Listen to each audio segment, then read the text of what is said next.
The Republican presidential campaign came down to the wire in South Carolina today, with polls pointing to a two-man race in tomorrow's primary. Erstwhile frontrunner Mitt Romney started his day in Gilbert, South Carolina, acknowledging a late surge by Newt Gingrich. And so I knew that we'd have a long road ahead of us, and frankly, to be in a neck-and-neck race at this last moment is kind of exciting. Later in Orangeburg, Gingrich was upbeat. We are going to take the first big step towards ensuring that a conservative is nominated for president of the United States. But Rick Santorum, campaigning in Lexington, painted first Gingrich, then Romney as unacceptable. You have one candidate that's just a little too radioactive, a little too hot. And then we have another candidate who's just too darn cold, who doesn't have bold plans. South Carolina's voters were just hours away from having their say. Gwen Ifill has been in the Palmetto State sampling opinion. These are the faces of the voters who 2 years ago changed the political calculus in South Carolina. The candidates are responding to the Tea Party message and are playing to us rather than the other way around. That Tea Party message, conservative, God-fearing, and worried about government intrusion, takes credit for electing 6 of their number to office in 2010, including a governor and 5 members of Congress. This year, they failed to come together behind a single candidate for president, so when the group held its first statewide convention this week, Newt Gingrich and Rick Santorum were eager to reach out. We need someone who's unabashedly conservative in believing in the foundational principles of our country. And South Carolina has a chance to change history on Saturday. But to do that, we have to unify the Tea Parties and we have to unify the conservatives in a very straightforward way. Tea Party members say they want the country to return to the principles it was founded on. The foundation of our country was based on God and rights that God gave us, not rights that the government gave us. Someone that won't compromise, someone that is a person who will seek God's direction in the decisions that they make in Washington, just like our founding fathers would have done. Thank you. Good to see you. They're not all that crazy about the man who led in the polls in recent months, former Massachusetts Governor Mitt Romney, whom they think is too moderate. How is Mitt Romney doing with Tea Party voters? In South Carolina, not too well. Maybe elsewhere in the country where they're more moderate, but where you have a true conservative movement in South Carolina, not very well. But they are concerned about the negative attacks the candidates are launching at each other. I think they're killing each other off. I'm worried about that. They're going to have to overcome, whoever is the survivor is going to have to overcome a lot of negatives. But they all have a lot of positives, too. We have a joke. If we could roll them all together, we'd have a perfect candidate. That's a common theme among South Carolina Republicans, still trying to decide before tomorrow's voting begins. If you can take a little bit from each one of them and mold them into one person, a little Santorum, a little Gingrich, a little of Romney, Romney business acumen, Gingrich's ability to address and debate, Santorum's pure conservative principles, even a little Ron Paul with his fiscal conservative, you will have a perfect candidate. All right. Would you mind signing? That is the dilemma for the state's most prized voting bloc, motivated voters who want to deny the president a second term. The numbers tell the tale. 4 years ago, 2/3 of those who voted in the Republican primary identified themselves as conservative. 60% of them said they were evangelical.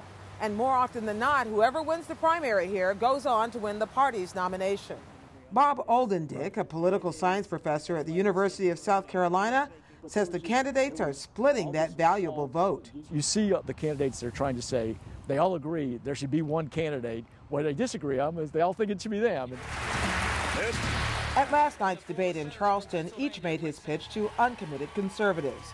Gingrich used the very first question from moderator John King about an explosive new interview given by his ex-wife Marianne to turn the tables. She says that you came to her in 1999 at a time when you were having an affair. She says you asked her, sir, to enter into an open marriage. Would you like to take some time to respond to that? Gingrich eventually denied the allegation, but not before turning the potential minefield into an opportunity and drawing a standing ovation by questioning the media.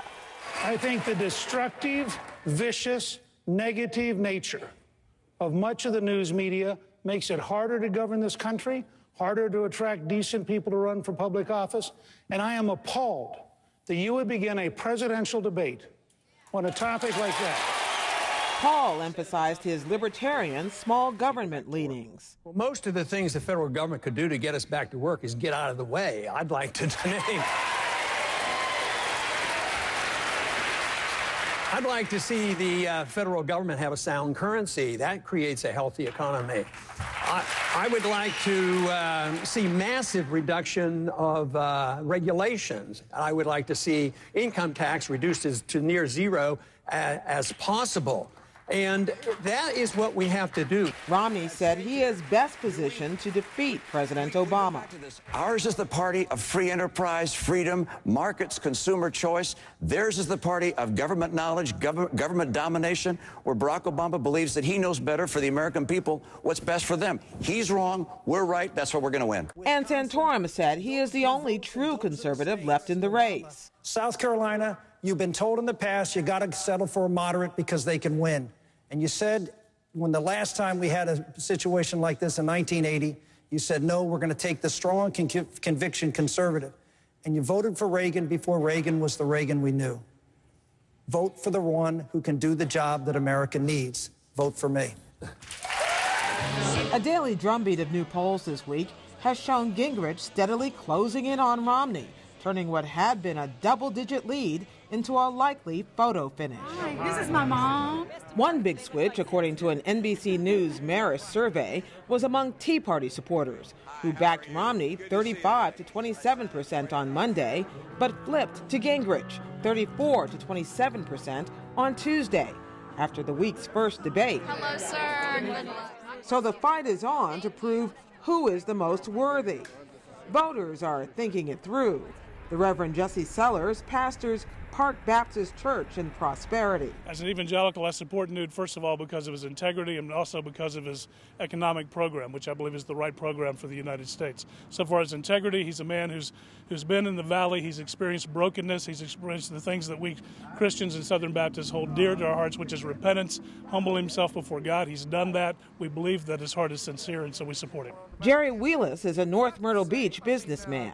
Gingrich has a lot of fan base. I think he generates a good bit of chemistry with people, but he's got a little bit of luggage. I do too, of course, but I'm not running for president. Obama supported the Wall Street bailouts. So did Romney. Those shades of gray disappear on television in the political ads paid for by both the candidates and their deep-pocketed outside supporters that have blanketed the airwaves here this week. One is a serial hypocrite who lobbied for Freddie Mac before the housing crisis. Another, a counterfeit conservative who opposes right to work. Finally, a flip-flopper who's been on all sides. I agreed with Governor Romney on many things, but this presidential candidate Romney, I don't even know the guy. Then again, he doesn't seem to know himself. Oh, come on. I think this is an election about the soul of America. And the candidates have used their campaign rallies and speeches across the state to draw crystal clear contrasts with each other and with President Obama. The president's approval rating stands at 44% here, and Romney, still seen as most able to win a general election, is counting on that unhappiness. You have a president who is comfortable with trillion-dollar-plus deficits. We've never seen these until he came along. He has put together as much debt, almost as much public debt for this country as all the prior presidents combined. Are you going to compromise? Are you going to vote for somebody who can win? Or are you going to vote for someone who's the right person for America? It must be a lot more exciting to be involved in a campaign that really believes in something. You know, like our Constitution. That's a pretty good belief. Any vote for Santorum, in effect, is a vote to allow Romney to become the nominee, because we've got to bring conservatives together in order to stop him. The University of South Carolina's Bob Oldendick says Romney's biggest stumble may have come when he admitted earlier this week that he paid a 15% tax rate in 2010 and said he didn't earn much from public speaking. Not much turned out to be more than $300,000 last year. That is one of those moments that, well, he really shouldn't have said that in South Carolina. For the average worker in South Carolina, that's 10 years, not that much. So a race that was supposed to be over is most decidedly not. Ann Ubellis of the Beaufort Tea Party came out yesterday to see Gingrich. Perfection is elusive in politics. So assuming that you don't get perfection, do you go for electable? Someone who can beat Barack Obama? Actually, no. No compromise, no surrender. You go for your true principle. You vote on principle. And what shakes out in the end, then you're going to hold your nose and you're going to vote for the Republican nominee. But you're going to go no compromise, no surrender. Next stop, Florida. And Gwen joins us now from Columbia, the capital of South Carolina. Gwen, you've called this the single craziest week of the 2012 campaign. Have the 48 hours just ending now lived up to that billing? Completely lived up to that billing, Ray. There are new polls out, it seems every day, but the one interesting one we're watching today came from Clemson University, the Palmetto State poll, which one of the organizers of the poll who put it together, Dave Woodard, told me this afternoon that on Monday, Mitt Romney was leading by 10 percentage points. By today, we now have Newt Gingrich leading by 6 percentage points. Now, you can cut this and parse this a million different ways on margin of error and size of the sample, but there are at least half a dozen polls which show the momentum going this way. And today, for the first time, we're hearing Mitt Romney say things like, well, I didn't really expect to do well here in South Carolina, which I don't believe he would have said even as little as a week ago. So there's a big shift underway, and it's been remarkable to watch. Have the campaigns had to spend a lot of money in South Carolina on TV? You mentioned how ubiquitous those ads are. Well, not as much as they're probably going to end up spending in Florida, which is much more expensive. The ads, you're right, Ray, are everywhere. And what we're hearing today from the Center for Public Integrity, we asked them to take a look at the super PAC money spending, especially these outside groups that the Supreme Court allowed to be formed to raise money for candidates. They're not coordinating with the candidates, but they are raising money for them.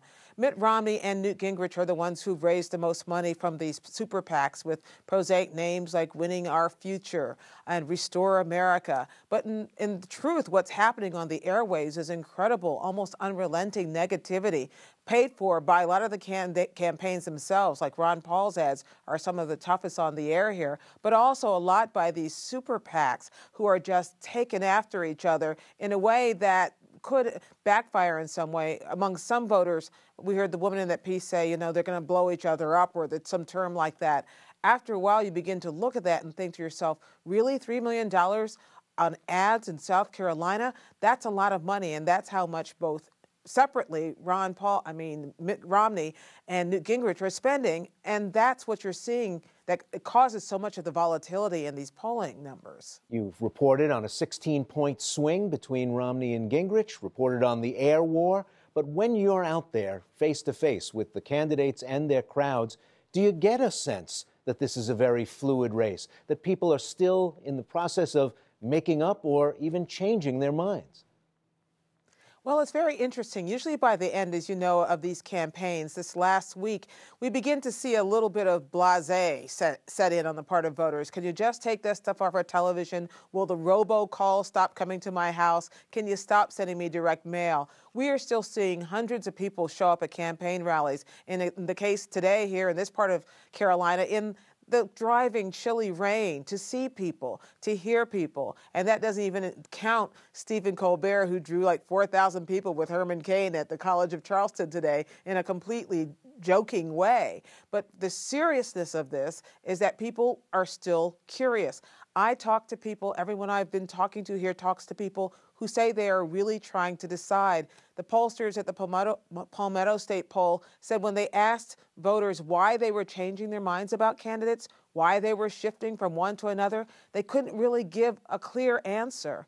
And so when we see last-minute issues like this infidelity question involving Newt Gingrich, when you see that arise, you think, is that what's shifting it? Well, we're in South Carolina, where the governor survived a scandal involving allegations about having an affair, which proved to be unproven, and where Mark Sanford, you'll remember, the former governor, also ended up not being governor anymore, but wasn't impeached, which everybody thought when he was discovered to be cheating on his wife. So in some ways, voters are taking some of these cultural issues, factoring them in, and deciding what they really want is someone who will speak to their anger about their life situations, and especially among Republicans, change the people in charge in Washington. The NewsHour's Gwen Ifill reporting from Columbia, South Carolina. Good to talk to you, Gwen. Take care, Ray.